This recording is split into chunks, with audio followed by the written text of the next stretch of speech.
دیکھیں یہ مشکل سوال ہے، ہاں یا نہ میں جواب نہیں دیا جا سکتا.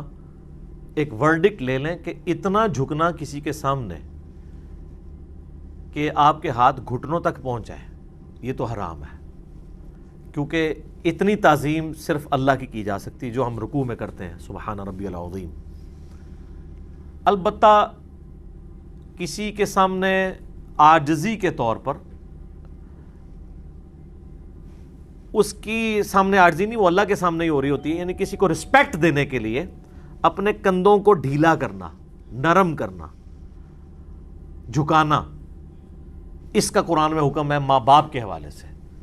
دیکھیں نا سورہ بنی اسرائیل میں جہاں پہ اللہ تعالیٰ نے 10 کمانڈمنٹس ارشاد فرمائی ہیں. اعوذ باللہ من الشیطان الرجیم وَقَضَىٰ رَبُّكَ أَلَّا تَعْبُدُوا إِلَّا إِيَّاهُ، اور تمہارے رب نے یہ بات طے کر دی تھی کہ مت پوجنا کسی کو سوائے اس کے. وَبِالْوَالِدَيْنِ إِحْسَانًا، اور ماں باپ کے ساتھ احسان کرنا. إِمَّا يَبْلُغَنَّ عِندَكَ الْكِبَرَ، اگر وہ پہنچ جائیں تمہارے پاس اس حال میں کہ وہ بوڑھے ہوں، أَحَدُهُمَا أَوْ كِلَاهُمَا، ان میں سے کوئی ایک یا وہ دونوں، فَلَا تَقُلْ لَهُمَا اُف، تو ان کو اف بھی نہ کہنا. وَلَا تَنْهَرْهُمَا، اور ان دونوں کو مت جھڑکنا. وَقُلْ لَهُمَا قَوْلًا كَرِيمًا، اور ان کے ساتھ بات نرمی سے کرنا. وَاخْفِضْ لَهُمَا جَنَاحَ الذُّلِّ مِنَ الرَّحْمَةِ، اپنے کندھے عاجزی کے ساتھ ان کے سامنے جھکا کے رکھنا.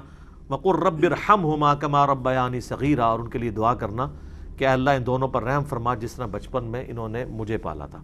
تو اللہ نے کہا اپنے عاجزی کے ساتھ اپنے کندھے ان کے سامنے جھکا کے، یعنی اکڑنا نہیں ہے، یوں سر جھکانا، کندھے کا جھکنا، لیکن حد رکوع تک نہ جھکا جائے.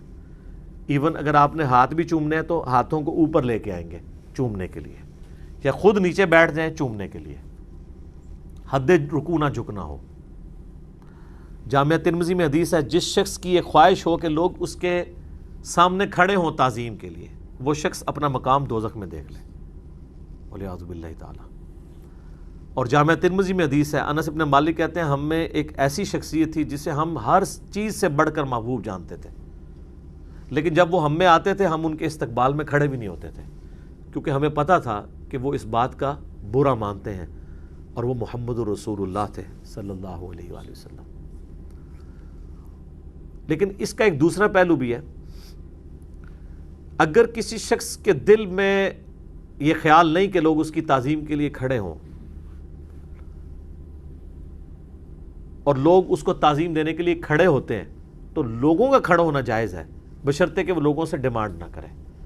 جیسا کہ صحیح بخاری میں آتا ہے کہ سعد ابن معاذ زخمی تھے، جب وہ گدھے پہ سوار ہو کے آئے بنو قریظہ کا وہ مسئلہ سالو کرنے کے بعد، تو نبی علیہ السلام نے بنو قریظہ کے لوگوں سے کہا کہ اپنے جو ہے نا وہ سردار کے لیے کھڑے ہو. اب بعض لوگ کہتے ہیں کہ وہ کے لیے کھڑے ہونے سے مراد یہ ہے کہ مطلب اس کو کھڑے ہو کر تو وہ گدھے سے نیچے اتارو، ٹھیک ہے. تو لیکن اکثر کئی موقف ہے کہ نبی علیہ السلام نے رسپیکٹ کے طور پہ یہ بات کی. اسی کے تحت میں سمجھتا ہوں کہ ٹیچر کے لیے اگر اسٹوڈنٹ کھڑے ہوتے ہیں، باس کے لیے سب آرڈینیٹس کھڑے ہوتے ہیں، امتحان ان لوگوں کا ہے جن کے سامنے لوگ کھڑے ہو رہے ہیں کہ وہ خود نہ کسی کو کھڑے ہونے دیں، وہ کہہ دیں کہ نہ کھڑے ہو، منع کر دیں. اگر نبی علیہ السلام منع کر سکتے ہیں تو ان سے بڑھ کے کس کی مخلوق میں عزت ہے؟ آپ کو کس چیز کی اکڑ ہے کہ آپ کسی کو منع نہ کریں؟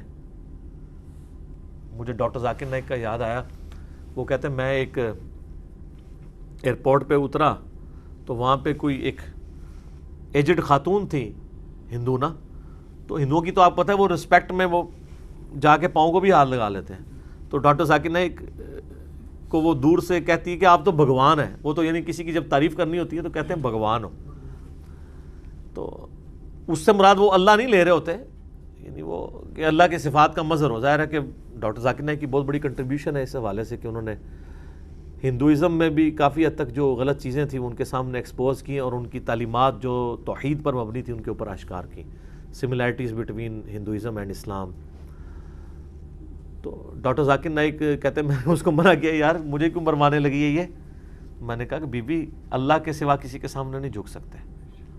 میں سوچ رہا تھا کہ یار یہاں تو پیروں کے سامنے مسلمان جھکتے ہیں تو وہ خوش ہوتے ہیں، اب ایک ہندو آ کے کسی پیر کے آگے گر جائے تو وہ تو پیر کو تو رات کو خوشی سے نیند نہیں آئے گی کہ جناب میں نے اس کو اپنے سامنے گرا لیا ہے، چونکہ اس پیر کو تو اللہ کا تعارف نہیں ہے۔ تو جس کو اللہ کا تعارف ہے اور جسے پتا ہے کہ میں ایک گندے قطرے کی پیداوار ہوں، تو میری تو کوئی حیثیت ہی نہیں ہے، تو وہ اللہ کی شناخت ہوتے ہوئے وہ اپنے اندر یہ اکڑ لا سکتا ہے کہ وہ اپنے سامنے لوگوں کو جھکانا شروع کر دے؟ یہ اسی لیے لوگوں کے اندر یہ تکبر آتا ہے اور لوگوں کو جھکنے پہ مجبور کیا جاتا ہے کہ وہ اصل میں اللہ کی شناخت سے آ رہی ہوتے ہیں۔ یہاں پہ آپ دیکھ لیں کئی ایک یوٹیوب پر ویڈیوز نہیں آپ نے دیکھی ہیں، سیدھے آ کے پیروں کے قدموں میں گرتے ہیں، ٹھیک ہے نا جی، جا کے پاؤں کو بوسہ دیتے ہیں، پھر ماتھا بھی رکھ دیتے ہیں۔ اچھا وہ یہاں پہ لوگ کہہ رہے ہوتے ہیں دیکھیں نہیں جی صرف بوسہ دیا ہے، ماتھا نہیں لگایا۔ سر اسلام میں ٹو باؤ ڈاؤن کسی کے سامنے بھی یہ حرام ہے، یہ سجدہ ہی ہے جی۔ صحیح بخاری اٹھا کے دیکھیں، جب سواری پہ نبی علیہ السلام قرآن پڑھ رہے ہوتے تھے تو سر کے اشارے کے ساتھ سجدہ تلاوت کرتے تھے، اس میں یہ نہیں تھا کہ آپ سر جا کے کوہان پہ لگا دیتے تھے۔ کسی کے سامنے جو ہے وہ حد رکوع جھکنا، یہ صرف اللہ تعالیٰ کا پروٹوکول ہے۔ تو اگر کوئی شخص کسی کے پاؤں چومنے کے لیے اس کے سامنے یوں جھکا ہے، چاہے اس نے ماتھا نہیں بھی لگایا، باقی اس نے وہ کہتے ہیں دیکھیں ماتھا نہیں لگا تو جب تک 7 عذاب پورے نہیں ہوں گے، آپ کے پورا کرنے والے بھی قبروں پہ ہزاروں لوگ ہیں، جائیں ان کو تو منع کریں نا to cut the story short, وہ 7 پورے بھی کر رہے ہیں۔ میرے بھائی جب آپ کسی کے سامنے جھک گئے نا، چاہے آپ نے ماتھا لگایا یا نہ لگایا، بوسہ لیا یا نہیں لیا، رکوع سے آگے جیسے آپ گئے ہیں یا رکوع کے فارم میں بھی چلے گئے ہیں، تو آپ نے اس کو عبادت کا ایک پوسچر جو صرف اللہ کا پروٹوکول تھا، کیونکہ یہ عاجزی والا پوسچر ہے۔ ویسے تو کل کو کہہ سکتا ہے قیام بھی اللہ کے سامنے کیا جاتا ہے، تو وہ تو ظاہر ہے کہ وہ والا عاجزی والا پوسچر نہیں ہے، وہ تو اللہ نے ہمیں نیچرلی ایسے رکھا ہے کہ ہم اب قومے میں ہم جیسے کھڑے ہوتے ہیں ربنا لک الحمد، یہ تو ہماری عام حالت ہے، ٹھیک ہے، یہ تو ہم سب کے سامنے ہی رکھی ہوئی ہوتی ہے۔ ہاں لیکن آپ کسی کے سامنے آپ یوں ہاتھ باندھ کے کھڑے ہو جاتے ہیں نماز والے پوسچر میں اسپیسیفکلی، یا ایون قومے والے پوسچر میں بھی وہ والی ذلت رکھ کے سامنے آپ ٹینشن ہو گئے کسی کے سامنے کھڑے ہو گئے ہیں اور آپ اس کو وہ والی رسپیکٹ دے رہے ہیں، تو پھر بہت خطرناک معاملہ ہے۔ اسی وجہ سے دیکھیں نا ڈاکٹر اسرار صاحب تو اس میں بڑی سختی کرتے تھے، وہ تو کہتے تھے میں تو قومی ترانے کے لیے بھی یوں کھڑے ہو کے تعظیم کرنے کو صحیح نہیں سمجھتا۔ ان کا جو پوائنٹ آف ویو تھا اپنی پرہیزگاری کے پوائنٹ آف ویو سے وہ بالکل ٹھیک تھا، لیکن ہمارا پوائنٹ آف ویو یہ ہے کہ اگر آپ غیر اللہ کے سامنے اس طرح کھڑے ہو رہے ہیں اور وہ آپ سے تعظیم نہیں کروا رہا اور آپ کے ذہن میں کوئی اس طرح کی تعظیم والا معاملہ نہیں ہے تو اس پہ شرعی فتویٰ نہیں لگے گا، بچنے میں پھر بھی بہتری ہوگی۔ رہا رکوع یا رکوع والی شکل بنانا یا سجدے کی طرف جھکنا یا سجدے کے قریب قریب پہنچنا، تو یہ تو سر ہے ہی نہیں نا کسی اور کے لیے، یہ تو ہے ہی صرف اللہ کے لیے، اس کے لیے کوئی شرعی عذر بھی نہیں ہو سکتا۔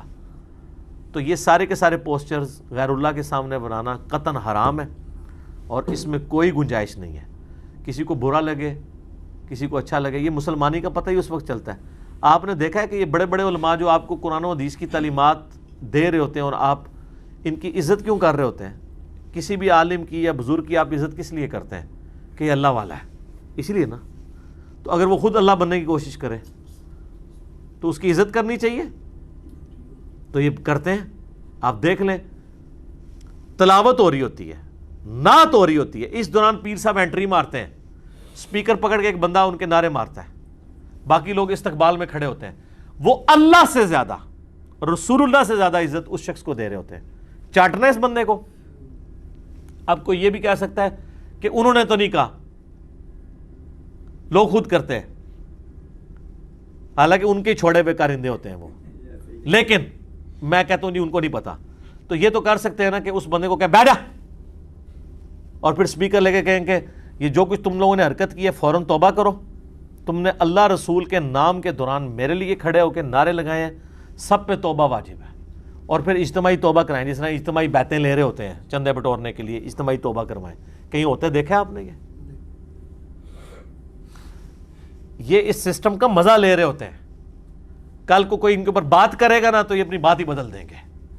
یہ تو ایسا نہیں تھا. تو میں ان کو گھر تک پہنچا کے آ رہا ہوں کہ اگر یہ چیز ہو تو پھر یوں بھی ہو. میں آپ کو اپنے ایکس پیر و مرشد کی بات بتاتا ہوں. جب وہ یعنی دنیا کی شہرت کی ہوا نہیں لگی تھی انہیں, یہ باپا جانی الیاس قادری صاحب دعوت اسلامی کے,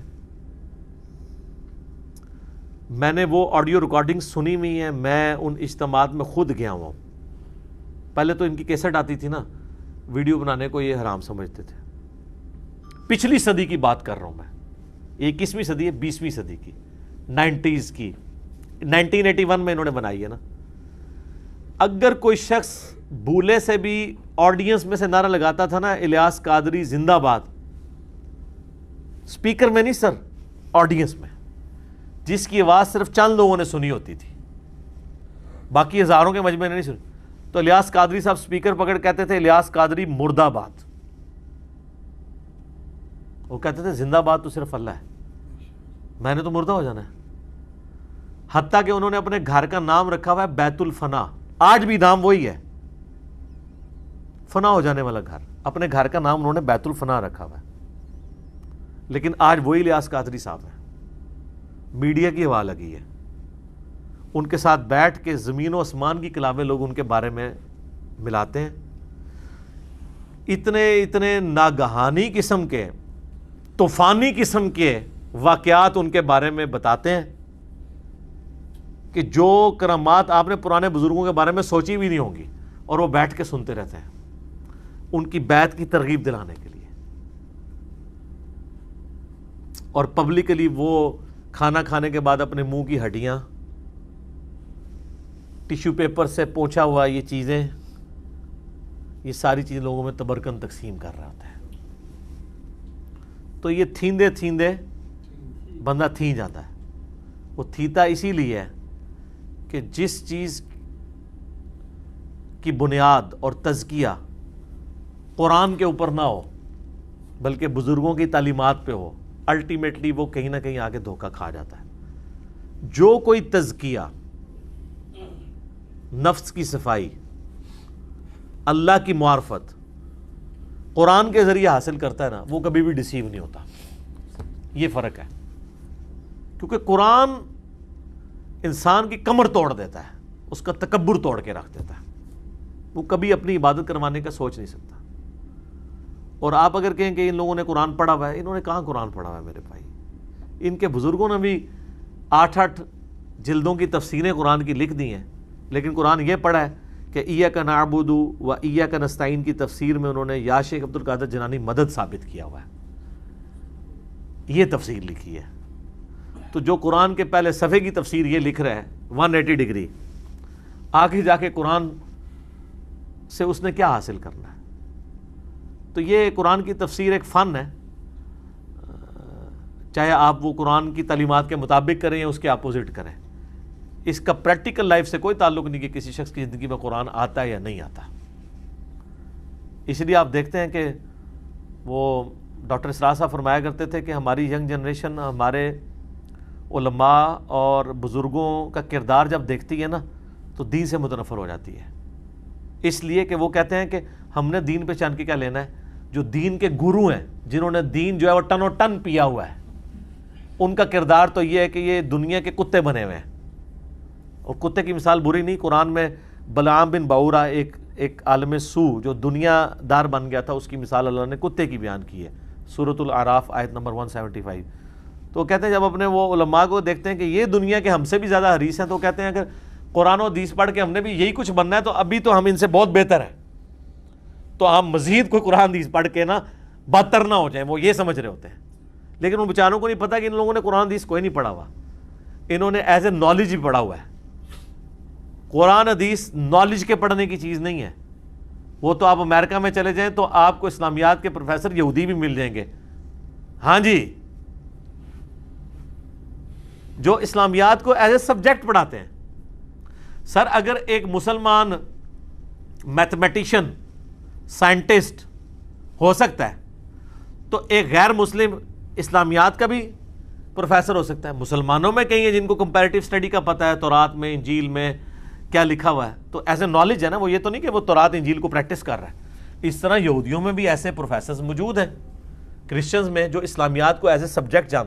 اور سر نبی علیہ السلام کی بایوگرافی پہ کتابیں لکھی ہوئی ہیں غیر مسلموں نے, وہ ایز اے نالج انہوں نے اس کو پڑھا ہوتا ہے اپنے اوپر امپلیمنٹ کرنے کے لیے. اگر جو پڑھتے ہیں ان کو اسلام بھی مل جاتا ہے, اور جو امپلیمنٹ نہیں کرتے تو وہ یہودی مر جاتے ہیں, مولوی مر جاتے ہیں.